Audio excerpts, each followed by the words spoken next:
Drones de 500 dólares destruyen sistema ruso de 300 millones. Después pasó esto gancho. De apertura mejorado.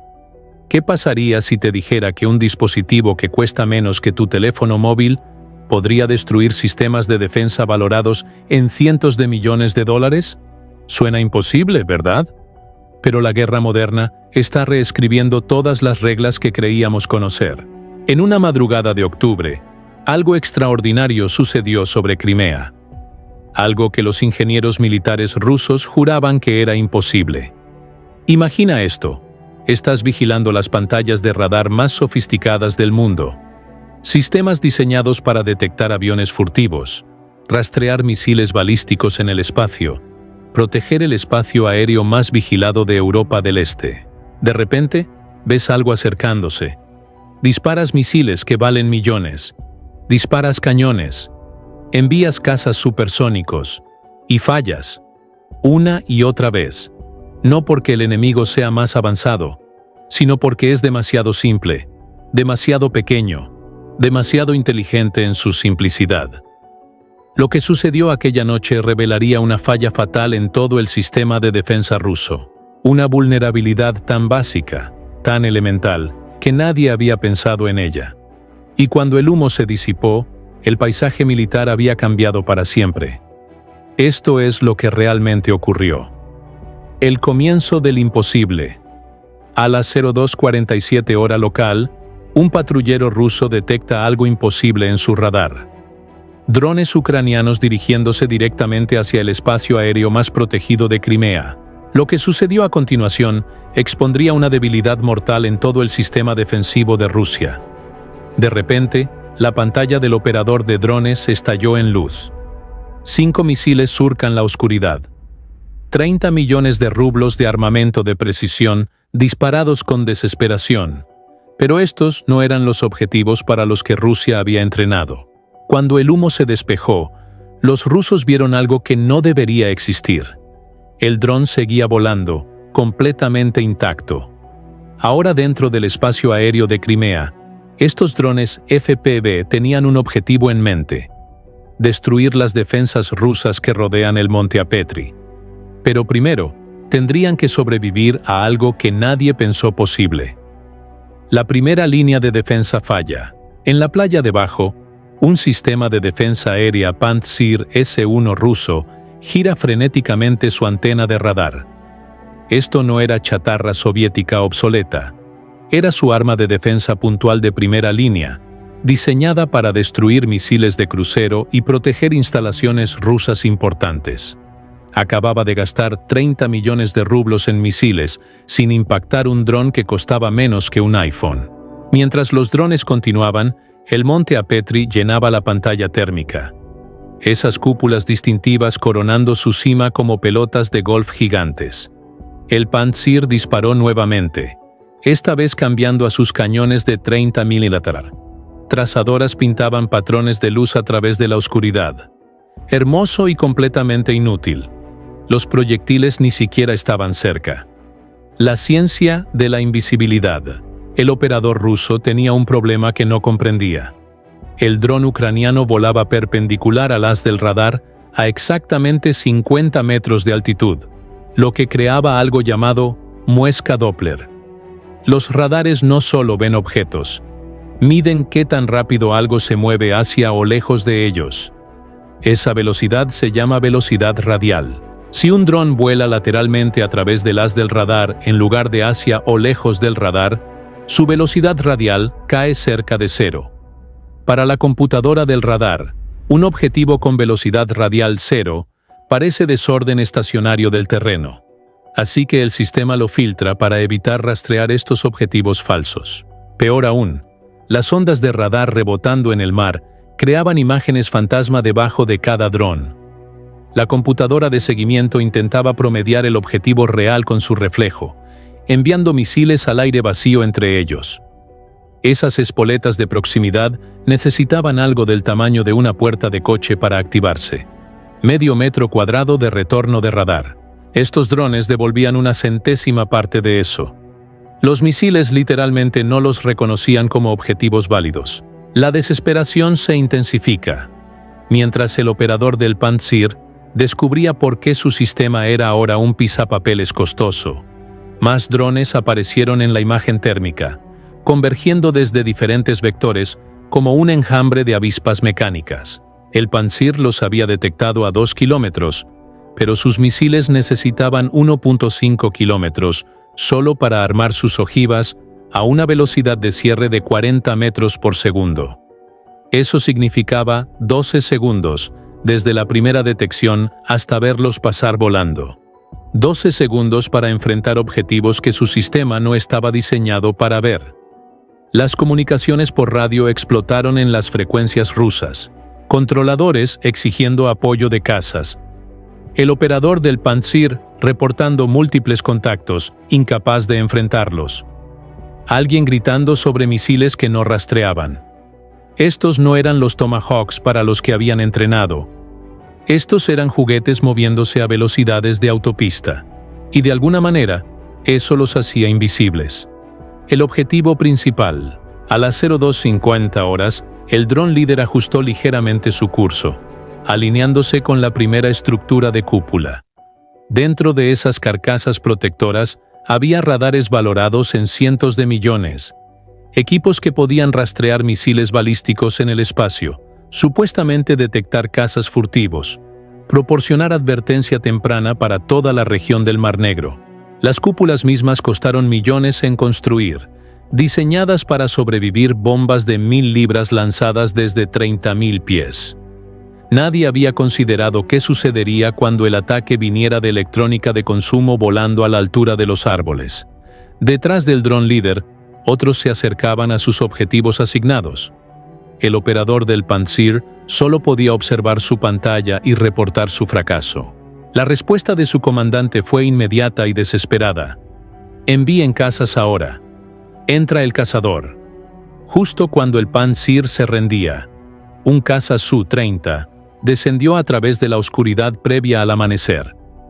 Esta era la respuesta de Rusia al F-15, recién salido de la línea de producción, equipado con vectorización de empuje y un radar que supuestamente podía rastrear pelotas de golf desde el espacio. Pero pronto mostraría que no podían ver algo justo frente a ellos.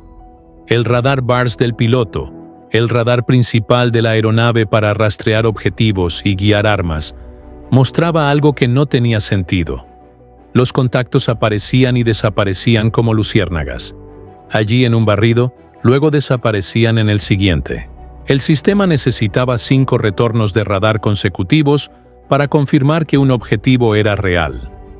Pero estos drones seguían cayendo por debajo del nivel de ruido después de 2 o 3. El nivel de ruido es el nivel base de ruido de radio de fondo, que un radar o receptor naturalmente capta. Y cuando la señal de un dron cae por debajo de ese nivel, efectivamente se vuelve invisible porque el radar no puede distinguirlo del ruido estático de fondo. Esto hace que la computadora siga reiniciando, nunca obteniendo suficientes datos para establecer lo que los pilotos llaman un archivo de seguimiento. El primer objetivo cae.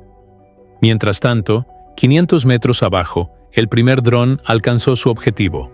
El radar 96L6E, designación OTAN Chessboard, estaba expuesto en su montaje vehicular. Este no era cualquier radar. Proporcionaba datos de objetivo para sistemas S-400, podía rastrear 100 objetivos simultáneamente, coordinar múltiples enfrentamientos de misiles. Sin él, esos famosos S-400 que todos temían no verían más allá de sus propios sensores. A las 02:54 horas, la carga conformada del dron detonó contra el conjunto de antenas. Cobre fundido moviéndose a 8 kilómetros por segundo perforó la electrónica delicada, creando caminos eléctricos entre circuitos que nunca deberían conectarse. Millones de dólares de electrónica sofisticada se convirtieron en chatarra humeante en el tiempo que toma parpadear.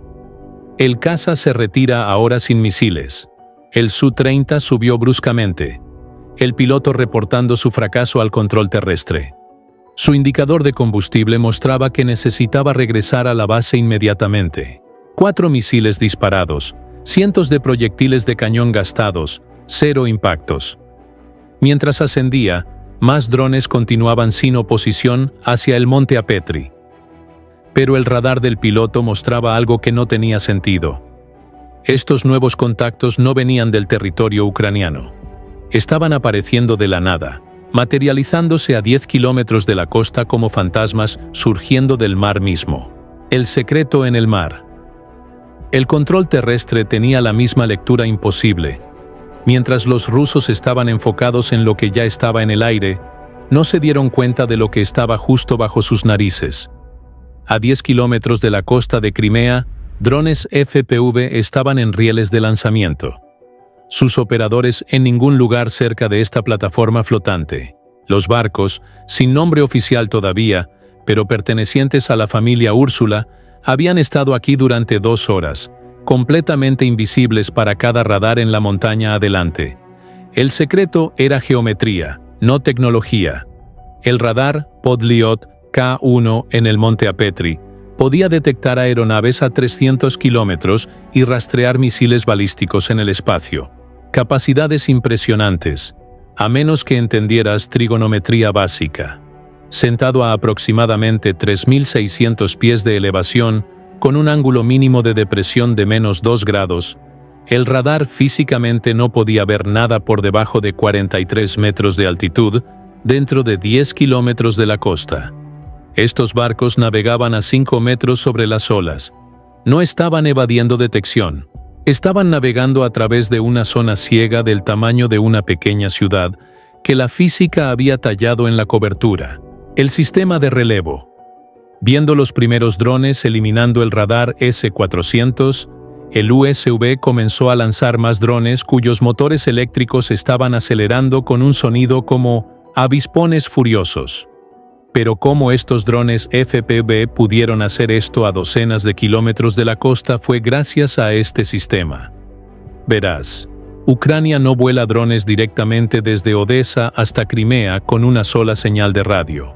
Eso sería imposible porque la curva de la Tierra y la distancia bloquearían la conexión después de solo unos kilómetros.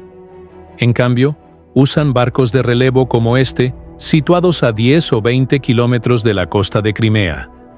Estos barcos actúan como torres celulares flotantes con antenas altas y radios de alta potencia, o enlaces Starlink. El operador de drones en Odessa envía comandos a través de un enlace de Internet encriptado al barco. El barco luego transmite esos comandos a los drones cercanos. La alimentación de video del dron toma el mismo camino en reversa, rebotando del dron al barco y luego de vuelta a Odessa casi instantáneamente. Esta configuración significa que Ucrania no necesita docenas de barcos para cubrir toda la distancia de más de 200 kilómetros. Solo 3 a 5 barcos de relevo, posicionados en alta mar, pueden manejar la misión.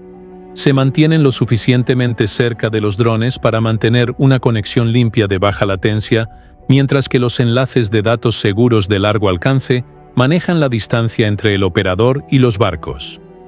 Este sistema permite que los operadores permanezcan seguros lejos de la línea del frente, mientras aún vuelan drones con precisión en lo profundo del espacio aéreo controlado por Rusia. Esto significa que estaban volando misiones de combate mientras tomaban café, controlando todo a través de lo que era esencialmente un extensor de Wi-Fi flotante. Incluso si Rusia descubriera de dónde se originaban las señales, nunca podrían alcanzarlos. El segundo enjambre. A las 02:57 horas, más barcos se hicieron visibles cuando se acercaba el amanecer, cada uno lanzando su propio enjambre. Los drones no formaron patrones de ataque militar que pudieran disparar alertas. En cambio, se dispersaron como pájaros asustados, cada uno tomando un camino aparentemente aleatorio que de alguna manera convergiría en Apetri exactamente en el mismo momento. Curioso cómo funciona la naturaleza a veces. Los radares costeros que deberían haber detectado estos barcos habían sido programados para ignorarlos. Los procesadores de señales filtraban cualquier cosa moviéndose por debajo de 20 nudos como tráfico civil. Barcos pesqueros, embarcaciones de carga. No vale la pena la atención de los sistemas militares. Estos USV deliberadamente navegaban a 15 nudos o menos, luciendo exactamente como cualquier otra embarcación no amenazante, abarrotando el alcance. Para las computadoras vigilando las costas de Crimea, eran invisibles por elección. La vulnerabilidad expuesta. Dentro de 2 minutos de este nuevo lanzamiento, el dron líder del segundo enjambre se acercó a la base de la primera cúpula, sin ventanas, sin puertas, solo concreto liso y fibra de vidrio diseñados para sobrevivir bombardeos aéreos. Pero los ucranianos habían encontrado lo que los diseñadores pasaron por alto: paneles de acceso de emergencia a nivel del suelo, donde las cuadrillas de mantenimiento podían entrar. Estos paneles podían soportar 500 psi de sobrepresión de bombas explotando arriba. Ingeniería impresionante, pero nadie había considerado contacto directo con cargas conformadas. Un chorro enfocado de cobre fundido entregaba 2 millones de psi en el punto de impacto. Los paneles de acero reforzado bien podrían haber sido hechos de papel. La joya de la corona cae. La cúpula Nevo recibió el siguiente golpe. Este radar era la joya de la corona de Rusia, la respuesta a la tecnología furtiva, usando frecuencias de onda métrica que supuestamente podían detectar F-35 a 600 kilómetros. Sin él, cada batería S-400 en Crimea quedaría ciega más allá de 40 kilómetros. Sus propios radares incapaces de ver más allá del horizonte, sin esta alimentación de datos crucial. Para las 02:59 horas, los barcos habían lanzado todos sus drones. Con los rusos ahora ciegos para siempre, era hora de dejar caer el martillo. El apocalipsis. A las 03:02 horas, todo el mundo de los rusos explotó en la cima de la montaña. El masivo conjunto VHF del Nevo, ahora expuesto con su cúpula perforada, recibió golpes directos en uniones cruciales. Las cargas conformadas no solo hicieron agujeros, crearon canales de plasma que convirtieron aisladores en superconductores. Cuando el chorro de cobre perforó, la resistencia cayó cerca de cero. De repente, esos circuitos de 2 amperios llevaban 1000 amperios, y la sobrecarga corrió a través de guías de onda a módulos adyacentes más rápido que la electricidad a través del agua. 40 segundos después, el Podliot K1 recibió múltiples golpes en sus secciones de transmisor. Este radar vigilaba los enfoques de baja altitud de Crimea. Podía rastrear misiles de crucero abrazando el terreno a 300 kilómetros. Sin él, cualquier cosa por debajo de 100 metros de altitud se volvió invisible para toda la red de defensa. Años de cobertura se desvanecieron en segundos. La víctima colateral. A 3 kilómetros de distancia, la lancha de desembarco BK-16 apareció en la imagen térmica. La tripulación había detectado drones acercándose y abrió fuego con todo lo disponible. Armas de cubierta de 14.5 mm, armas pequeñas. El radar de navegación del barco mostraba puntos acercándose en la pantalla, pero los radares de navegación no calculan soluciones de tiro. Estaban disparando a sombras y esperanza. El dron asignado al BK-16 ignoró el fuego defensivo completamente. Estos no eran armas inteligentes que pudieran ser interferidas o engañadas. Eran tontos y determinados, siguiendo puntos de referencia GPS hasta el impacto con certeza mecánica. La imagen térmica se cortó justo cuando impactó su proa. El efecto en cascada. De vuelta en la montaña, la cascada se aceleró. Las baterías S-400 que protegían Crimea, esas armas que todos temían, podían alcanzar 400 kilómetros y derribar cualquier aeronave del cielo, se habían convertido en adornos de césped muy costosos. Necesitaban el Nevo de advertencia temprana de 600 kilómetros para ver más allá de su propio horizonte de radar, de 40 a 50 kilómetros. Necesitaban el rastreo de baja altitud del Podliot para detectar cualquier cosa por debajo de 100 metros. Necesitaban el todavía ardiendo 96L6C para coordinar transferencias entre sistemas. Sin esos radares, sus operadores solo podían sentarse y observar lo que sucedió después. El golpe final. El puesto de comando de Apetri recibió el golpe final. Este búnker no solo albergaba computadoras, Era el cerebro que hacía funcionar la defensa aérea del oeste de Crimea como una red. Cada pista, cada identificación, cada orden de enfrentamiento pasaba por servidores que estaban a punto de convertirse en generadores de humo muy costosos. La carga conformada convirtió la puerta reforzada en arte moderno. El fuego brotó de la entrada mientras todo dentro, computadoras, cables, documentos clasificados, comenzó a arder. Explosiones secundarias indicaban algo volátil cocinándose, probablemente munición o reservas de combustible. Cualquier capacidad de comando que hubiera existido aquí se había ido para siempre. El colapso total. Sin estos activos, toda la cadena se rompió. Los radares de adquisición no podían encontrar objetivos para pasar a los radares de control de fuego. Los radares de control de fuego no podían recibir datos de rastreo para asignar a lanzadores. Los lanzadores no podían obtener la información necesaria para guiar misiles a la intercepción. Cada enlace había sido cortado simultáneamente, y no había respaldos dentro de 100 kilómetros. La guerra había cambiado, no con armas más grandes o más caras, sino con las más pequeñas, más baratas y más inteligentes. Por ahora, adiós.